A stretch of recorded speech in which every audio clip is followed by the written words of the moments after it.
guys, my name is Jackson from ThrillSource. Welcome back to another video, and today I'm going to give you guys a full comprehensive review on the new Firebird at Six Flags America. I'm going to give you guys the full rundown of this thing and whether or not you should come to Six Flags America to ride this thing. So this ride has quite a bit of history, as this opened as B&M's first ever roller coaster. It opened at Six Flags Great America as Iron Wolf. It was a stand-up coaster, and then they sent it over to Six Flags America as Apocalypse, and then in the 2019 season, Apocalypse was given the floorless sit-down trains and the new Firebird name. To give you a general consensus of where this roller coaster is located, it is located in the Chesapeake section in the park, and literally it is smack dab in the middle of the park. How I get there is when I go past the main entrance, I'm going to take a left where the theater is and the carousel is, and then I'm going to pass Shipwreck Falls, past Roar as it's to the right, and Firebird will be right in front of you. And then you're going to be walking down a little bit past the boat, and you're going to see the Firebird sign in front. When you're walking past the queue, this is where I think Firebird took the biggest hit, and that was theming within the queue. Apocalypse, if you remember, had the apocalyptic theming scattered all around the queue, and Six Flags didn't really need to do anything. They just basically put trash around the roller coaster, and what they did is recycled that trash and never used it again. And so one thing that I truly did miss was the plane on the side of the rock where Wild One goes through, and man, I was like, man, this thing is gone. I can't believe this thing is gone. So that was a pretty big hit for the theming wise, and they didn't really do a good job. Everything there is just bland. Nothing is really within the queue, which really sucks.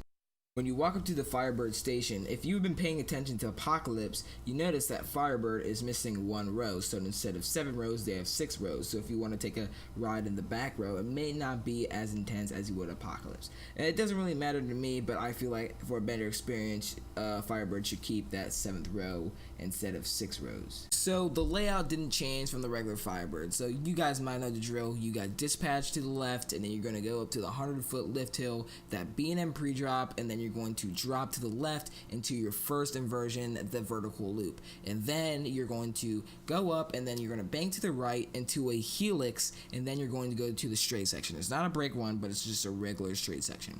You're going to dip down from that straight section to your second inversion, which is a corkscrew, and then you're going to bank to the left into another twisty moment, and then you're going to pass that fire that comes out of the volcano. And I'm happy this thing works, because I'd be super mad if this thing didn't work. And then you're going to go into numerous of twisty sections, and then you hit the brakes. So the time it takes you to leave the station into the final brake run will take you approximately 2 minutes. Now, time to answer your guys' questions. Is it better than Apocalypse? And personally, yes, I had a pretty good ride on it.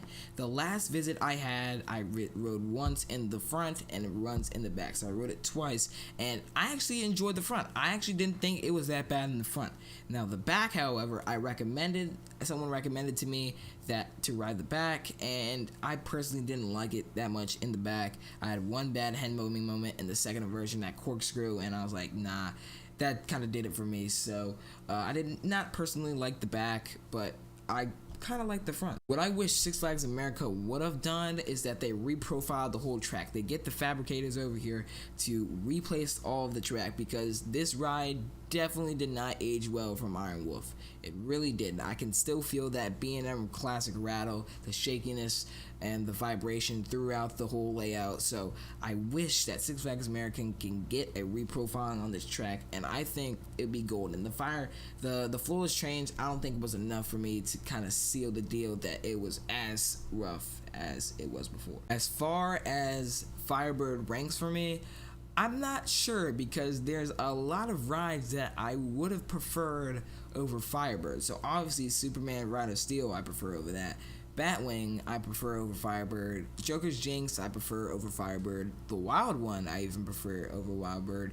And Roar I prefer over Firebird. So roughly about a 6, 5, somewhere around there. It's not definitely on the top, but it's not at the bottom of the list either. And this is nowhere near my favorite floorless. I don't think I've written enough floorless coasters. I think I've written 3, which is Rougarou and Dominator, and Dominator is my favorite floorless coaster. So, Firebird will probably be the lowest on my list at floorless coaster. So, to give this ride a final score, I'm going to rate this thing a 6.5 out of 10. It's definitely not a bad ride. I think a lot of people are overlooking this thing as far how good the ride is. I personally think it was okay. It's better than what people say it was because this ride received a lot of banter, but I think it's has a lot of improvement and it needs far more of improvement. So that's going to about do it for this review. Please leave a comment down below if you've written Firebird and whether you like it or not. I'm really interested to hear your thoughts on this. Make sure you give a like, comment, subscribe to Thrill Source for the latest and greatest news in the amusement park industry. My name is Jackson from Thrill Source. This has been the Firebird Review.